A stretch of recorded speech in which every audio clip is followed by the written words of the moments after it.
Hello viewers, welcome to Vicky movie view. இன்னைக்கு நம்ம பார்க்க போற படம் மாரி செல்வராஜ் இயக்கத்துல 2025 தீபாவளிக்கு ரிலீஸ் ஆயிருக்கிற பைசன் காலமாடன் படத்தை பத்தி பார்க்க போறோம். இந்த படத்துல நடிச்சவங்க துருவ் விக்ரம், பசுபதி, அமீர், லால் மற்றும் பலர் நடிச்சிருக்காங்க. இந்த படத்தோட கதையை பார்க்கறதுக்கு முன்னாடி மாரி செல்வராஜ் எப்படி எடுப்பாரு அப்படிங்கிற விஷயம் உங்களுக்கு எல்லாத்துக்கும் தெரியும். இவர் திருநெல்வேலி சம்பந்தப்பட்ட அங்க நடக்கிற ஜாதி, அங்க நடக்கிற சமூகம், அங்க இருக்கிற கலாச்சாரங்களை பத்தி தான் எடுத்துக்கிட்டு இருப்பாரு. இந்த படம் முழுக்க முழுக்க ஒரு ஸ்போர்ட்ஸ் டிராமா கையில எடுத்திருக்காரு.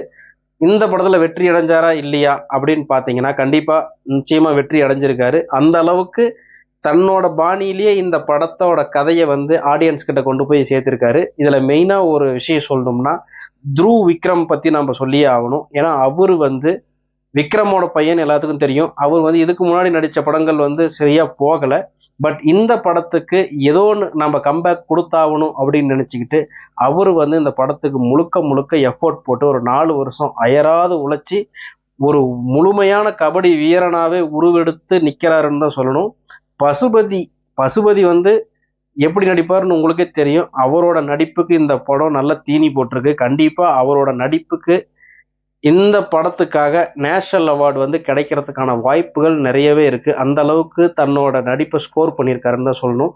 மற்றபடி மாரி செல்வராஜோட வழக்கமான பாணி இதுல இருக்கா அப்படின்னு பார்த்தீங்கன்னா கண்டிப்பா இருக்கு.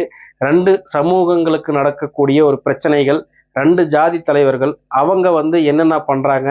வழக்கமா தென் மாவட்டங்களோட கதைகள்னாவே வில்லன் கதாபாத்திரத்தை நம்ம எழுதவே தேவையில்ல.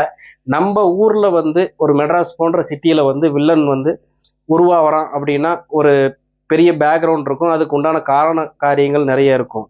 அங்க இப்போ நம்ம மெட்ராஸ் போன்ற சிட்டியில ஒருத்தன் அடிச்சா கூட அடி வாங்கிட்டு சாரி கேட்டு, அடி வாங்கணும் சாரி கேட்டு போகக்கூடிய நிலைமை தான் இந்த இடத்துல இருக்கு. தென் மாவட்டங்களை பொறுத்த வரைக்கும் ஒரு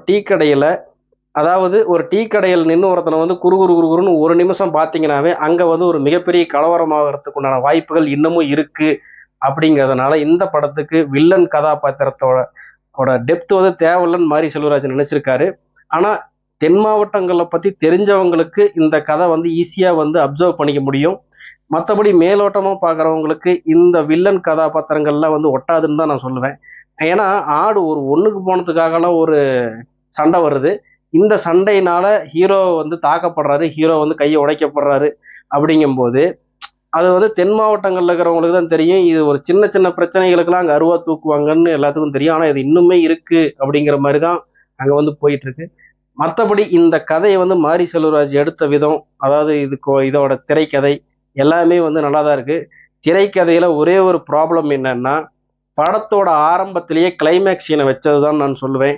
ஏன்னா ஒரு சுவாரஸ்யம் படத்தோட ஆரம்பத்திலேயே ஹீரோவுக்கு ஒன்றும் ஆகலை, பசுபதி அதாவது ஹீரோவோட அப்பாவுக்கு ஒன்றும் ஆகலை அப்படிங்கிறது படத்தோட அதாவது ஒரு 5 நிமிஷத்துலயே காட்டும் போது நமக்கு பெருசா படத்துல எதுவுமே நடக்காது, எல்லாமே நல்லா தான் பண்ணியிருக்காங்க, கடைசி வரைக்கும் கிளைமேக்ஸ் முதல்லயே காட்டுறாங்கன்னு சொல்லும் போது நமக்கு ஒரு பயம் பதட்டம் அப்படிங்கிற ஒரு விஷயம் நமக்கு இந்த படத்துல ஏற்படல.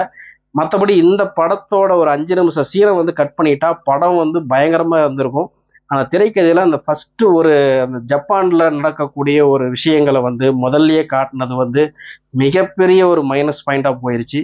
மற்றபடி இந்த படத்தோட கதை நடக்கிற விதம், அது பசுபதி, அமீர், லால், அதாவது இவங்க 3 பேருமே ஒரு முக்கியமான கதாபாத்திரம் தான்.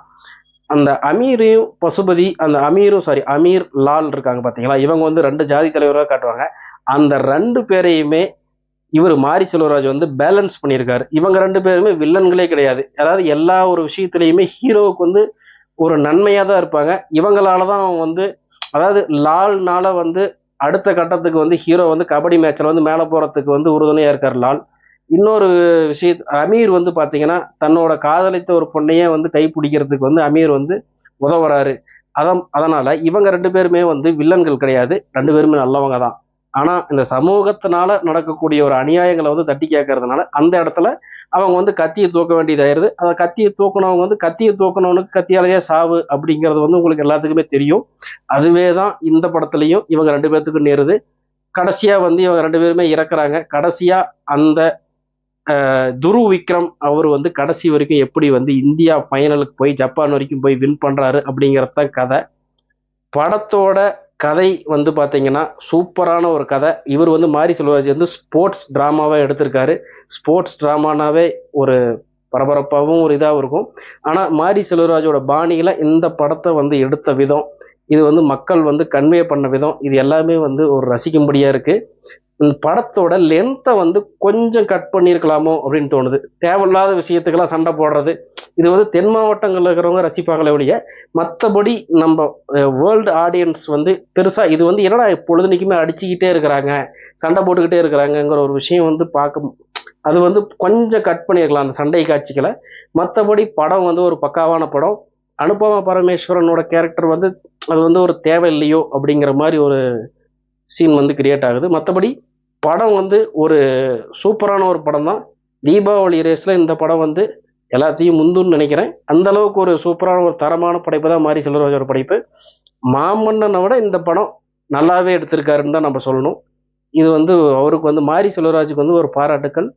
இது எடிட்டர் வந்து நல்ல ஒரு வேலை செஞ்சுருக்காரு. மற்றபடி மியூசிக் எல்லாமே வந்து சூப்பராக இருக்குது. படத்தை வந்து இது வந்து குடும்பமாக வந்து தேட்டரில் போய் பார்க்கலாம். அந்த மாதிரி அடல்ட் கண்டென்ட்ல எதுவுமே கிடையாது. இது வந்து ஒரு தரமான படம் தான். இதே மாதிரி அடுத்த ஒரு ரிவ்யூவில் உங்களை சந்திக்கிறேன். என்னோட ரிவ்யூ பிடிச்சிருந்தா என்னோட சேனலுக்கு சப்ஸ்கிரைப் பண்ணுங்கள், லைக் பண்ணுங்கள், கமெண்ட் பண்ணுங்கள். நன்றி, வணக்கம்.